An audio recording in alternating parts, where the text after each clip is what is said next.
It's in fact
About the Choctaw Code Talkers today. Remember, I told you guys there's a common conception that the Navajo were the first, but we were actually the first during the World War I.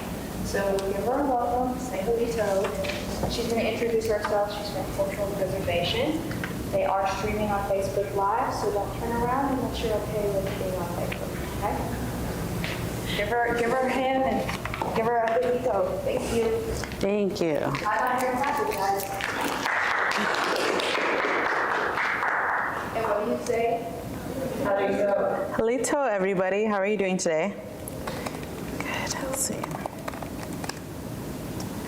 Well, hello. My name is Tiara Bigay. I am Choctaw, Chickasaw, Taos Pueblo, and in case you're wondering, or if you might have heard before, Bigay. Bigay is actually a Navajo last name. My husband is from the Four Corners area. That's very important because, as mentioned, we did talk about Navajo Code Talkers at one time. So I will follow back up on the Bigay part. So before I start here, do we have any expert specialists on World War I? Are we familiar with it? Yes. Okay. So just to kind of sum it up, World War I was a major global and political conflict. And for the most part, it started between the Allied powers of France, Britain, and Russia, and then later the United States. And it really started also from the assassination of the Archduke of Austria, and it was a war that we didn't necessarily want to be a part of. It started in 1914, and for the first 3 years, it wasn't really looking good for our side. The major challenges of this battle was communication. So communication is huge, right? It's a time before cell phones, the time before Wi-Fi. During this time, the major forms of communication were radio, as well as field telephones and wired telephones. And so something also about World War I, it was also known as trench warfare. Prior to this time with trench warfare, it was said that trenches were mainly used as a form of defense, hiding from the enemy, finding defense away from the enemy. But this was also a turning time for war technologies and weapons in World War I. It was said during this time that we are now able to use air warfare, having airplanes, tanks, flamethrowers during this time, as well as more use of grenades. So trenches became very important to defense as well as the communication lines, because a lot of the field telephones, the wires were actually laid within the trenches as well. So these trenches became very vital. And so it was said that the Germans, our enemy at this time, were expert linguists, and it was said that communication during this time was mostly done in the form of Morse code, as well as British, Italian, French, and that no matter what language that we tried to communicate in, that these Germans were able to easily depict what we were saying. They had the upper hand, and each one of our moves that we were trying to make, they were able to catch up on, and they knew our strategy. And so, this became a huge problem, that the Germans were able to easily tap into these wires. And so it's crazy that when you think about what does it mean to tap into these wires. So as it was explained to me, between these different headquarters, or these different, battle stations,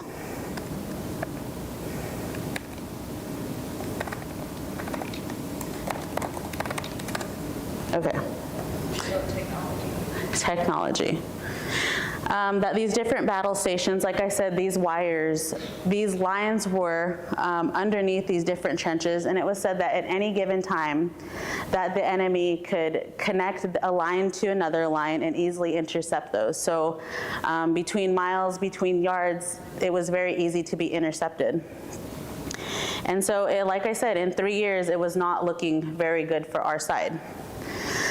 And it was said that one day, while on break, a commander had actually overheard 2 Native men sitting along the side talking in their native language. And he said that he sat there, he listened for quite some time, and a linguist himself, he couldn't understand what they were saying. He couldn't figure out what language they were talking, and as he sat there, he listened, finally he asked them, "What are you guys speaking?" And what's crazy is that it was said during these times, these 2 soldiers that were speaking this native language, they got scared, they looked at him, they kind of got quiet, they didn't really know what to say. Because during this time, native languages were something actually looked down upon. And it is something I'll follow back up on in a while. But that they kind of got scared that they were not supposed to be speaking their native language. And so that they got kind of quiet, they acted like they didn't hear what he had said. And he said, "No, tell me again, what language were you speaking?" They said, "That's our native language, Choctaw." And so with that, it was said that a plan was devised for this captain to get these men and hand select a group of men to develop a code and lead these different groups of men. Lead these group of men to lead these communication efforts.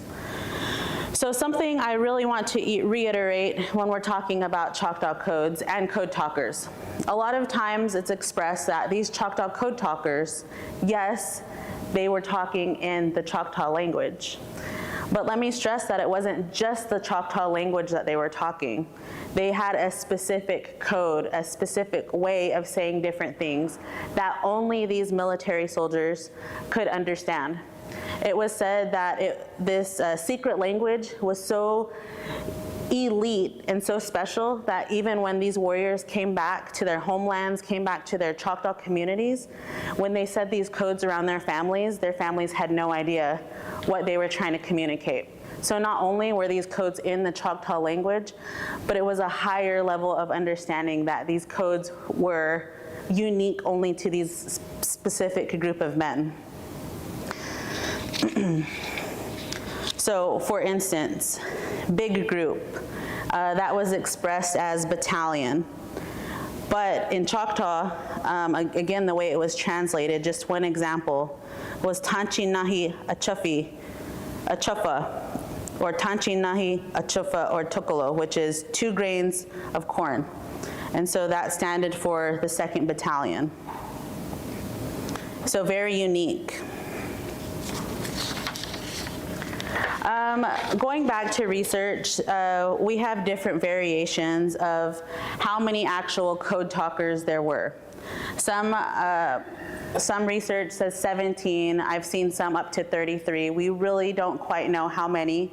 I believe our department has been able to identify roughly 20 key figures with some sort of biography on it. But what's crazy is that, during this time, we didn't know how monumental this historical milestone would be. We didn't know that the language during this time, the turn of events during this time, was going to be so historical that it needed to be documented. So there isn't very much documentation on it. It was said that it just so happened that a reporter was looking at the influence of Native Americans in war and in the military. And it just so happened by looking through interviews and papers that a man mentioned being a code talker. And from there, it was later researched into that. But with these code talkers, oftentimes it's said that Choctaws were not the first, but going back historical documents, we know that other tribes, like the Navajo, are very prominent, are more recognized, and they were some of the first to be recognized. But then going back, researching, doing more interest on the initiatives of Native American in war.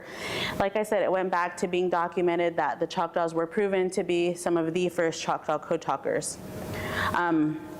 So that's something, going back to my husband's last name, I like to tease him because they too, Navajos had code talkers. And so I'm like, yes, but Choctaws were the first. So that's something I like to tease him with, all great deeds. And it's actually, Choctaws and Navajos were actually not the only tribes that have code talkers. It was said that there were about 34 other tribes that had code talkers in themselves. Each tribe is doing their own research, but still there's very little documentation on it. So when we look at the impact of this group of men being hand-selected to initiate these communication efforts in the Choctaw codes, people ask, what kind of difference did it make? Let me read you this. It was said that within 24 hours of introducing the native codes in the Choctaw language, the tide of the battle had turned, and in less than 72 hours, the Germans were retreating and the Allies were on full attack. So 72 hours, that quick of a turnaround, and then World War I ends in 1918. So that quick. And it was said that after the turn of events that there was a German soldier that was captured by Allied forces, and it was a linguist himself, and he said, what language was spoken that night? We know all of these languages, but that one language we could never depict. What was that? And without giving it away to say it was Choctaw, he said those were Americans. And so that is actually something, a quote that I want to bring up. It was Americans, because oftentimes when we're talking about Choctaw Code Talkers, it's often said that Native Americans at this time were not citizens of the United States. That is true in some aspects. For the Choctaw people, in the earlier years of the Dawes Allotment, and then later the Curtis Act, we were actually given the right as United States citizens when we were given that parcel, the allotments of land. And so that ownership of land deemed us United States citizens. There are also tribes during that time that had their own treaties and pacts with the government that made themselves citizens in some way or form. There's legislations, like for instance, if you were non-native and you married an American citizen, that was a way that you could also be deemed American citizen. So there is a little bit of truth in that there were some natives that were American citizens at the time, and there's some that still weren't. But also, and I'm pretty sure I will follow up on this again, but knowing their impact on World War I eventually led to the American Citizenship Act passing in 1924. So to talk just a little bit more about their legacy, this initial group of Choctaw Code Talkers really inspired the formation of other language groups, also the formation of other indigenous as well as mixed race companies. And so a majority of these troops actually were from Oklahoma as well as Texas. And then a lot of these troops, as well as specifically the Native Americans, were scouted or recruited from these boarding schools who were heavily already military focused. And so once again, I will talk about that a little bit more. But these Choctaw Code Talkers, for instance, from Company E and supporting Native personnel like Companies H and L, were instrumental in shaping early secure military communications. Their success demonstrated the value of leveraging indigenous languages, shaping doctrines for future conflicts, even establishing a formal post-war training program. So as I said, these Choctaw people, the Choctaw Code Talkers, actually inspired other formations and other future indigenous language programs, if ever needed. And fortunately, those have never been used. So these are some of our most decorated soldiers. We have Joseph Oklahombi on the top left, Walter Veach top right, Solomon Bond Lewis, bottom left, and then Otis Leader, bottom right. And I'll just go over just a few of their accomplishments. So Otis Leader, He was awarded the French Cross of War twice, which is the highest military decoration of France to recognize acts of combat valor. He's received 2 Silver Stars, a Purple Heart, battle stars, and he's said to be the most perfect specimen of the American soldier. General Pershing called him one of war's greatest fighting machines. There is a few biographies on him referred to as the American Doughboy by Sarah Elizabeth Sawyer, so check that out. And then in 1955, as I just said, the Oklahoma House of Representatives passed a resolution calling him the best soldier of World War I because of his accomplishments. Solomon Bon Lewis, who is our bottom left, chose to recruit. He was the one that was actually chosen to recruit those initial code talkers to start the efforts, and he was the one to actually place those chosen men at each of these command posts. Joseph Oklahoma, who is our top left, is noted as one of Oklahoma's greatest warriors. As a scout, he and 23 others came across a German machine gun emplacement with approximately 50 trench mortars. It was said that Oklahoma moved about 200 yards over open ground artillery and machine gun fire, rushing the machine gun nest and capturing one of the guns, turning the weapon on the enemy, taking 171 Germans prisoner. So, a feat, well-deserved. He's awarded the Victory Ribbon as well as the Cross of War, which again is one of the highest military decorations given by France. Has anybody been to the Choctaw Cultural Center? So that statue that is actually outside, it is inspired by the body of Joseph Oklahoma. And then Walter Veatch, who is top right, he helped organize the Company 8, the 1st Infantry, which is Durant, Company H, 1st Infantry in Durant, which is Oklahoma's 1st National Guard unit, and then served as its commander. And then in 1917, he organized an all-Indian company of members from 11 Oklahoma tribes. So something that I said I would follow back up on is the irony in the historical timeline of Choctaw Code Talkers and their language and their use during this time. So as I mentioned, whenever the commander had first heard these men using their language, they got really scared. They didn't know what to do. They knew that they kind of shouldn't have been talking it. Just years before that, this was a time during heavy Indian assimilation policies where Native Americans were being sent to boarding school, some were being relocated different places to reservations, off reservations. It was complete cultural identity loss, assimilation. The goal was for them to forget their indigenous identity. So during their time, they had their haircut, their cultural ties, their ceremonies made illegal. And the big one there was the language. They were told not to talk their language, to learn English, and more or less to forget who they were. And so a time, on this land where it was looked down upon to talk the indigenous language, just barely a few years later, it's saving wars. So just looking at the impact, and like I said, the irony of the historical timeline, it's really crazy to see how far it's come in just a few years. And then now we look at Choctaw language, to where now we're able to openly express the Choctaw language. We have different programs, resources, classes, and the like, and we want our people to learn these indigenous languages. So unfortunately, a lot of our Choctaw Code Talkers were not formally recognized right after World War I, World War II. It was actually some time after that we got the recognition.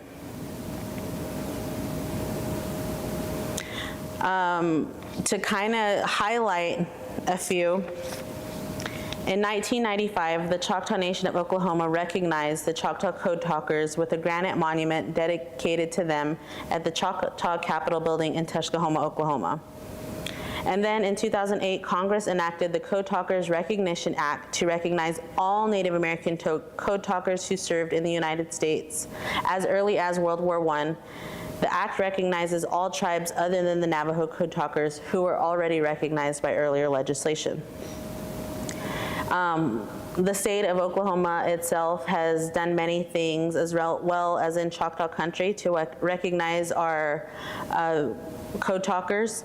So for instance, Oklahoma state legislation named 55 miles of State Highway 3 between Antlers and Broken Bow the Choctaw Code Talkers Highway. In 2013, the Choctaw Nation was awarded the Congressional Medal of Honor on behalf of the Choctaw Code Talkers. And then we also have 23 Oklahoma bridges, each one of them honoring a different code talker. And so we still have descendants that are still alive. This is still a very real, relevant history to us, and it's an honor to stand up here and talk about it. From the trenches of World War I to the monuments we see today, the Choctaw Code Talkers remind us that diversity is strength and that every voice matters in shaping our shared values of history. And so I did mention this a little while earlier, but Indigenous people have always had a connection to serving their community, serving their people, whether they were deemed citizens or not. And I'm just thankful for their contribution and everything that I'm able to share here today. So thank you, Yakoki, and I'm open to any questions if you would like. Is there a database somewhere where we could look at every name of anybody that's been identified as a code talker? There is information. There is a Facebook page that I'm most familiar of. They have a Choctaw Code Talkers dedicated, Choctaw Code Talkers Association page. It is dedicated. I'd be happy to share with you some of the names I have and some of the research I found as well. Okay, so when I was growing up, I knew a man by the name of Richard Upthegrove, who was about 98 years old, and he's passed away now. But he said that he was a Choctaw Code Talker, and we're still friends with his family today, but he had lots of interesting stories. Oh, that's awesome. Thank you for sharing that with me. And that's something that I didn't share as well. So my position within Choctaw Nation, I'm actually the community liaison for historic preservation. And so that's actually part of my role, is to go not only engage and educate our community, but go and look for those stories. So I would love to connect with you later and gather those stories. With our tribal specified history, that's one of the only ways to get those deep, true, meaningful stories is we still have access. I like to say we're at an intersection of our history, because a lot of the things in history that we talk about that's been experienced is barely our grandparents or our great-grandparents' age. So we still have those opportunities to gather those oral histories and those real-life experiences. So I would love to connect with you. Yeah. Thank you. Yeah. Anybody else? Were there specific branches that used it, or was that across all of the branches of the military? From my understanding, there were specific branches. I would be more than happy to share with you some of the information I know. I just didn't want to give you guys false information because it is a lot of, but yes. I'm afraid I would kind of have a slip of the tongue there when I'm telling you my letters and acronyms and whatnot, so. Yes. Interestingly, that Alpha Infantry unit you mentioned there, I used to be a part of that unit here in Urick. Oh, wow. What an awesome connection. Yes, that history and legacy still carries on here. Thank you. Is there anything more that you can share with us about? Oh, I did. I just noticed that Joseph Oklahoma, I did a speech. He was part of it. He walked 22 miles just to enlist to the Army. Yes, yes, yes, yes. That's dedication. Yes, and so there's also been stories like that too, where you know, you've heard before brothers saying, hey, I'll go if you go. There's been even one, I cannot recall which academy it is, it's on the tip of my tongue, but where one of a whole baseball team actually went and got permission from their coach and said, hey, we're a team, we want to go together, is it okay? And it was something that was acknowledged, and I think that really that reflects back on a Choctaw value of, you know, community, kinship, we're in it together. And the Oklahoma Army National Guard has 600 Native Americans in our formations right now. Yeah, thank you. Thank you, and thank you for your service. I appreciate it. Thank you. And for that is all I have. I appreciate your time. I'll be here for a while, so if you want to come talk to me, again, Yakoki, and thank you. Yeah, I think